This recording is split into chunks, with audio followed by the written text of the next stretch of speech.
ಈ ಪೊದೆಗಳಲ್ಲಿ ಏನೋ ಒಂದು ಸ್ಮಾರಕ ಇರೋ ಥರ ಇದೆ. ಇಲ್ಲಿ ಇರಿ ಸರ್, ನೋಡೋಣ ಏನು ಅಂತ. ನೋಡಿ, ಇದು ವೀರಗಲ್ಲು. ಹೌದೌದು ಸ್ನೇಹಿತರೆ, ನೋಡಿ ಎಷ್ಟು ಅದ್ಭುತವಾಗಿರೋ ವೀರಗಲ್ಲು ಅಂತ ಹೇಳಿದ್ರೆ, ಈ ದೇವಸ್ಥಾನದ ಇತಿಹಾಸವನ್ನ ಸಾರುವಂತ ಒಂದು ಶಾಸನ ಇದೆ. ಅದು ಮುಕ್ಕಾಲು ಭಾಗ ಊತೋಗಿದೆ, ಅದು ಗಿಡಗಳಲ್ಲಿ ಮುಚ್ಚೋಗಿದೆ. ಹಣದ ವ್ಯವಸ್ಥೆ ಸಿಗದೇನೆ ನಾವು ಹಂಗೆ ಮುಂದೂಡ್ಕೊಂಡ್ ಬರ್ತಾ ಇದೀವಿ. ಅದಕ್ಕೆ ಸರ್ಕಾರದಿಂದ ಆಗಲಿ ಅಥವಾ ಬೇರೆ ಯಾವ್ದಾದ್ರು ಹಣದ ಮೂಲ ಸಿಕ್ಕರೆ ಒಂದು ದೇವಸ್ಥಾನದ ಒಂದು ಜೀರ್ಣೋದ್ಧಾರ ಮಾಡಕ್ಕೆ ಅಂತ ಒಂದು ವ್ಯವಸ್ಥೆ ಮಾಡ್ಕೊಂಡಿದ್ದೀವಿ ಸರ್. ನಮಸ್ಕಾರ ಗೆಳೆಯರೆ, ಎಲ್ಲರೂ ಚೆನ್ನಾಗಿದ್ದೀರಾ ಅಂತ ಅನ್ಕೊಂಡಿದ್ದೀನಿ. ನೀವು ನನ್ನ ಜಸ್ಟ್ ಕನ್ನಡಿಗ ಯೂಟ್ಯೂಬ್ ಚಾನಲ್ನಲ್ಲಿ ಬರ್ತಾ ಇರೋಂಥ ಎಲ್ಲ ವಿಡಿಯೋಗಳನ್ನ ನೋಡಿ ಕಮೆಂಟ್ ಮಾಡ್ತಾ ಇದ್ದೀರಾ, ಲೈಕ್ ಮಾಡ್ತಾ ಇದ್ದೀರಾ, ಶೇರ್ ಮಾಡ್ತಾ ಇದ್ದೀರಾ.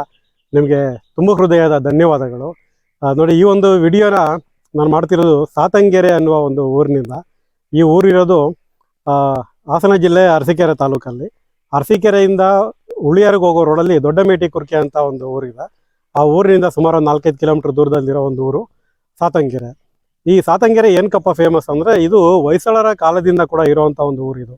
ಈ ಊರಿನಲ್ಲಿ ಸೋಮೇಶ್ವರ ಅಂತ ಒಂದು ಪುರಾತನ ಕಾಲದ ಒಂದು ದೇವಸ್ಥಾನ ಇದೆ. ಸುಮಾರು 800-850 ವರ್ಷಗಳಷ್ಟು ಹಳೆಯದಾದ ಒಂದು ದೇವಸ್ಥಾನ. ಈ ವಿಡಿಯೋದಲ್ಲಿ ನಿಮಗೆ ಆ ದೇವಸ್ಥಾನವನ್ನು ಪರಿಚಯ ಮಾಡಿಕೊಡ್ತೀನಿ. ಈ ದೇವಸ್ಥಾನದ ಮುಂಭಾಗದಲ್ಲಿರುವಂಥ ಕೆಲವು ಸ್ಮಾರಕಗಳು, ಶಾಸನಗಳು, ವೀರಗಲ್ಲು, ಅದನ್ನೆಲ್ಲ ಈ ವಿಡಿಯೋದಲ್ಲಿ ನಿಮಗೆ ಪರಿಚಯ ಮಾಡಿಕೊಡ್ತೀನಿ. ಬನ್ನಿ ಸ್ನೇಹಿತರೆ, ಈಗ ನೀವು ನೋಡ್ತಾ ಇರೋದು ಸಾತಂಗೆರೆಯ ಗ್ರಾಮ. ಇದು ಅಪ್ಪಟ ಗ್ರಾಮ, ಇದು ಗ್ರಾಮೀಣ ಸೊಗಡಿರುವಂಥ ಒಂದು ಗ್ರಾಮ. ಈ ಗ್ರಾಮದಲ್ಲಿರುವಂಥ ದೇವಸ್ಥಾನ ಇದು ಸೋಮೇಶ್ವರ ದೇವಸ್ಥಾನ. ನೋಡಿ, ನೋಡೋದಕ್ಕೆ ಸುಮಾರು ಒಂದು 100-150 ವರ್ಷಗಳಿಂದ ಕಟ್ಟಿರುವಂಥ ದೇವಸ್ಥಾನ ಥರ ಅನಿಸುತ್ತೆ. ಆದರೆ ಇದು 1156ನೇ ಇಸ್ವಿನಲ್ಲಿ ನಿರ್ಮಾಣ ಆಗಿರುವಂಥ ದೇವಸ್ಥಾನ. ಹೊಯ್ಸಳರ ಕಾಲದಲ್ಲಿ ನಿರ್ಮಾಣ ಆಗಿರುವಂಥ ಒಂದು ದೇವಸ್ಥಾನ ಇದು. ಸೊ ಹೊಯ್ಸಳರ ಕಾಲದ ಕೆಲವು ಸ್ಮಾರಕಗಳು ಕೂಡ ಈ ದೇವಸ್ಥಾನದ ಮುಂಭಾಗದಲ್ಲಿ ಸಂರಕ್ಷಣೆ ಮಾಡಿಟ್ಟಿದ್ದಾರೆ. ಅಂದರೆ ಈಗಿರೋ ದೇವಸ್ಥಾನವನ್ನು ಕಟ್ಟುವಂಥ ಸಮಯದಲ್ಲಿ ಹಳೆ ದೇವಸ್ಥಾನದ ಭಾಗಗಳನ್ನೆಲ್ಲ ಹೊರಗಡೆ ಈ ರೀತಿಯಾಗಿ ಇಲ್ಲಿ ಇಟ್ಟಿದ್ದಾರೆ. ನೋಡಿ, ಇಲ್ಲಿ ನೀವು ನೋಡ್ತಿದ್ದಾರಾ, 1, 2 ಮತ್ತು ಆ ಬಾವಿ ಹಿಂದೆ ಒಂದಿದೆ, 3 ಮತ್ತು ಇಲ್ಲೊಂದು 4. ಸೊ ಇದು ದೇವಸ್ಥಾನದ ನವರಂಗದಲ್ಲಿದ್ದಂತಹ ಕಂಬಗಳು. ಸೊ ಕಂಬಗಳನ್ನ ಬೇರೆ ಕಡೆ ಬಿಸಾಕ್ದಂಗೆ ಇಲ್ಲಿ ಬಿಸಾಕದೆ ಇಲ್ಲಿ ಸಂರಕ್ಷಣೆಯನ್ನು ಮಾಡಿದ್ದಾರೆ. ನೋಡಿ, ಈ ಪೊದೆಗಳಿದಾವಲ್ಲ, ಈ ಪೊದೆಗಳಲ್ಲೂ ಕೂಡ ಕೆಲವು ಶಾಸನಗಳಿದ್ದಾವೆ, ಕೆಲವು ವಿಗ್ರಹಗಳಿದ್ದಾವೆ. ಮತ್ತು ಈ ಒಂದು ಗುಡಿನಲ್ಲಿ ನಂದಿ ಮೂರ್ತಿ ಇದೆ. ನೋಡಿ, ಈಗ ಇಲ್ಲಿ ನೀವು ನೋಡ್ತಾ ಇರೋದು ಒಂದು ವೀರಗಲ್ಲಿನ ಮೇಲ್ಭಾಗ. ಈ ವೀರಗಲ್ಲು ನೋಡಿ ಮುರಿದೋಗಿದೆ, ಆ ಮೇಲ್ಭಾಗ ಮಾತ್ರ ಉಳ್ಕೊಂಡಿದೆ. ಸೊ ಇಲ್ಲಿರೋದು ಕಾಲಭೈರವ. ನೋಡಿ, ಕಾಲಭೈರವನ ಶಿಲ್ಪ ಇದು. ನೀವು ನೋಡ್ತಿದ್ರೆ ಕಾಲಭೈರವ, ನಾಯಿ ರಕ್ತವನ್ನು ನೆಕ್ತಾ ಇರುವಂಥದ್ದು, ರುಂಡಮಾಲೆ, ಕೈಯಲ್ಲಿ ತ್ರಿಶೂಲ, ಡಮರುಗ, ಕತ್ತಿ ಮತ್ತು ಪಿಶಾಚಗಣ. ಸೊ ಇದೆಲ್ಲ ಕಾಲಭೈರವನ ಒಂದು ವಿಗ್ರಹದಲ್ಲಿದೆ. ಈ ಗುಡಿ ಒಳಗಡೆ ಇರುವಂಥದ್ದು ನಂದಿ, ಅಂದರೆ ಶಿವನ ಎದುರಿಗೆ ಇದ್ದಂತಹ ನಂದಿ ಮೂರ್ತಿ ಇದು. ಸೊ ಇಲ್ಲೂ ಕೂಡ ಕೆಲವು ವಿಗ್ರಹಗಳನ್ನು ಒಳಗಡೆ ಇಟ್ಟಿದ್ದಾರೆ. ಜೊತೆಯಲ್ಲಿ ಇಲ್ಲಿ ನಂದಿ ವಿಗ್ರಹದ ಬಲಭಾಗಕ್ಕೆ ಗಣಪತಿ ಮೂರ್ತಿ ಇದೆ. ಅದರ ಕೈಗಳೆಲ್ಲ ಸ್ವಲ್ಪ ಭಗ್ನ ಆಗಿದೆ. ಸೊ ಈ ಗುಡಿ ಪಕ್ಕ ಈ ದೇವಸ್ಥಾನದ ಇತಿಹಾಸವನ್ನು ಸಾರುವಂಥ ಒಂದು ಶಾಸನ ಇದೆ. ಅದು ಮುಕ್ಕಾಲು ಭಾಗ ಊತೋಗಿದೆ, ಅದು ಗಿಡಗಳಲ್ಲಿ ಮುಚ್ಚೋಗಿದೆ. ಶಾಸನವನ್ನು ಹತ್ತಿರದಿಂದ ನೋಡೋಣ. ನೋಡಿ, ಈ ಶಾಸನದ ಪ್ರಕಾರ ಕ್ರಿಸ್ತಶಕ 1156ರಲ್ಲಿ ಹೊಯ್ಸಳ 1ನೇ ನರಸಿಂಹನ ಆಳ್ವಿಕೆ ಇದ್ದಾಗ ಅನಂತಪಾಲ ಸಾಹಣಿ ಅಂತ ಆತ ಇಲ್ಲಿನ ಅಧಿಕಾರಿ, ಆತ ತನ್ನ ತಂದೆ ಹೆಸರಲ್ಲಿ ಈ ಒಂದು ದೇವಸ್ಥಾನವನ್ನು ನಿರ್ಮಾಣ ಮಾಡ್ತಾನೆ. ಈ ದೇವಸ್ಥಾನದ ಮೂಲ ಹೆಸರು ಸವಣೇಶ್ವರ. ಈಗ ಸೋಮೇಶ್ವರ ಅಂತ ಕರೀತಿದ್ದಾರೆ. ಸೊ ಇದನ್ನು ಕಟ್ಟಿದಾಗ ಈ ದೇವಸ್ಥಾನದ ಹೆಸರು ಸವಣೇಶ್ವರ ಅಂತ ಕರೀತಾ ಇದ್ದಾರೆ. ಸೊ ದೇವಸ್ಥಾನವನ್ನು ಕಟ್ಟಿದಂಥ ಅನಂತಪಾಲ ಸಾಹಣಿ ಆ ದೇವಸ್ಥಾನವನ್ನು ಕಾಳಮುಖ ಪಂಡಿತನಾಗಿದ್ದಂತಹ ಉತ್ತಮ ಶಕ್ತಿ ಪಂಡಿತನಿಗೆ ಈ ದೇವಾಲಯವನ್ನು ದಾನವಾಗಿ ಕೊಡ್ತಾನೆ. ಹಾಗೆ ದೇವಾಲಯದ ನಿರ್ವಹಣೆಗೋಸ್ಕರ ಹಲವಾರು ರೀತಿಯ ದಾನದತ್ತಿಗಳನ್ನು ಕೂಡ ಕೊಡ್ತಾನೆ. ನೋಡಿ, ದೇವಸ್ಥಾನದ ಮೂಲ ದೇವಸ್ಥಾನದ ಕಲ್ಲುಗಳೆಲ್ಲ ಇಲ್ಲಿ ಒಳಗಡೆ ಪೊದೆಗಳಲ್ಲಿ ಬಿದ್ದಿದ್ದಾವೆ. ಇದನ್ನು ಗ್ರಾಮಸ್ಥರು ಒಬ್ಬರು ತೋರಿಸಿದ್ರು.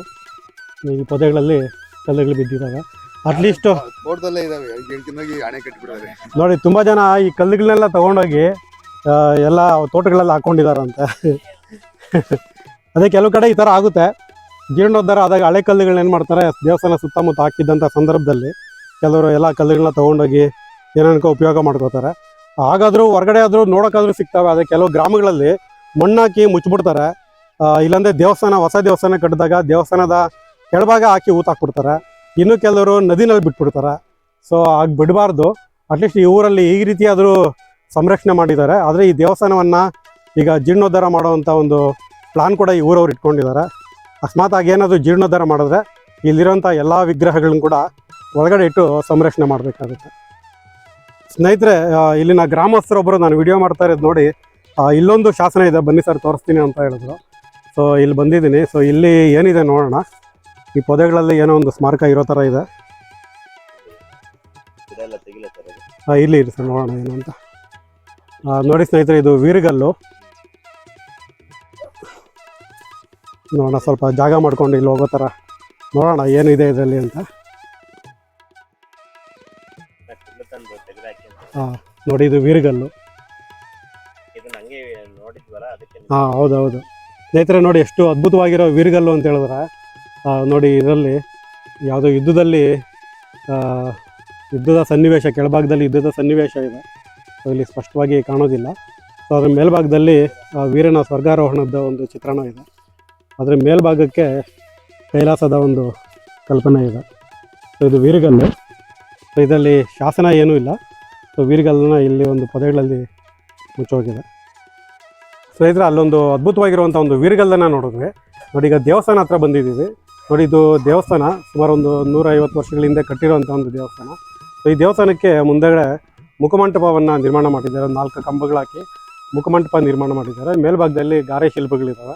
ಸೊ ದೇವಸ್ಥಾನದ ಒಳಭಾಗ ಹೇಗಿದೆ ಅಂತ ನೋಡೋಣ. ಸೊ ದೇವಸ್ಥಾನದ ಮುಖ್ಯ ದ್ವಾರ ಇದು. ಸೊ ಒಳಭಾಗಕ್ಕೆ ಹೋದರೆ ನಮಗೆ ಇಲ್ಲಿನ ದೇವಾಲಯದ ಮೂಲ ಲಿಂಗವನ್ನು ಇಲ್ಲಿ ಕಾಣಬಹುದು. ಈಗ ಸೋಮೇಶ್ವರ, ಇದು ದೇವಸ್ಥಾನ ನಿರ್ಮಾಣ ಆಗಿರೋ ಸಮಯಕ್ಕೆ ಇದು ಸವಣೇಶ್ವರ. ಸೊ ಈಗ ನೀವು ನೋಡ್ತಿದ್ದೀರಲ್ಲ, ಸೊ ಇದು ಹೊಯ್ಸಳರ ಕಾಲದ ಸವಣೇಶ್ವರ, ಈಗಿನ ಸೋಮೇಶ್ವರ. ಸೊ ಇದ್ರ ಮುಂಭಾಗದಲ್ಲಿ ಕೂಡ ಒಂದು ನಂದಿ ಮೂರ್ತಿಯನ್ನು ಕೂಡ ನಾವು ನೋಡಬಹುದು. ಸೊ ದೇವಸ್ಥಾನ ಈಗ ಜೀರ್ಣೋದ್ಧಾರ ಮಾಡುವಂಥ ಒಂದು ಪ್ಲಾನನ್ನು ಕೂಡ ಈ ಊರಿನವರು ಇಟ್ಕೊಂಡಿದ್ದಾರೆ. ಇದು ಲಲಾಟದ ಗಜಲಕ್ಷ್ಮಿಯ ಶಿಲ್ಪ. ಸೊ ಈ ದೇವಸ್ಥಾನ ಸುಮಾರು 150 ವರ್ಷಗಳಿಂದೆಡೆ ನಿರ್ಮಾಣ ಆಗಿದೆ. ಸೊ ಈಗ ಮಳೆ ಬಂದರೆ ಎಲ್ಲ ಇಲ್ಲಿ ನೀರು ಸೋರುತ್ತೆ. ಈಗ ನೋಡ್ತಿದ್ರೆ ಮಳೆ ಬಂದು ನೀರು ಜಿನುಗಿರುವಂಥದ್ದು, ಮತ್ತು ಗೋಡೆಗಳೆಲ್ಲ ಸ್ವಲ್ಪ ಸಡಿಲಾಗಿದ್ದಾವೆ. ಸೊ ಈ ದೇವಸ್ಥಾನವನ್ನು ಈಗ ಜೀರ್ಣೋದ್ಧಾರ ಮಾಡುವಂಥ ಪ್ಲಾನ್ ಇಟ್ಕೊಂಡಿರೋದ್ರಿಂದ ಸರ್ಕಾರದ ಇಲಾಖೆಗಳು, ಈ ಟೂರಿಸಂ ಡಿಪಾರ್ಟ್ಮೆಂಟು ಅಥವಾ ಆರ್ಕಿಯಾಲಜಿ ಡಿಪಾರ್ಟ್ಮೆಂಟು ಅಥವಾ ಸಂಘ ಸಂಸ್ಥೆಗಳು ಯಾರಾದರೂ ಸರಿ ಈ ದೇವಸ್ಥಾನವನ್ನು ಜೀರ್ಣೋದ್ಧಾರ ಮಾಡೋಕ್ಕೆ ಯಾರಾದರೂ ನೆರವು ನೀಡೋವಂಥವ್ರಿದ್ದರೆ ಈ ಊರಿಗೆ ಬಂದು ಈ ಊರಿನವರ ಹತ್ರ ಮಾತಾಡಿ ಸೊ ತಮ್ಮ ಕೈಲಾದ ಸಹಾಯವನ್ನು ಮಾಡಬಹುದು. ಆ ಮೂಲಕನಾದರೂ ನಮ್ಮ ಒಂದು ಪ್ರಾಚೀನ ಪರಂಪರೆ, ಐತಿಹಾಸಿಕ ದೇವಾಲಯ, ಹೊಯ್ಸಳರ ಕಾಲದ ಒಂದು ದೇವಾಲಯ ಉಳಿದಂತಾಗುತ್ತೆ.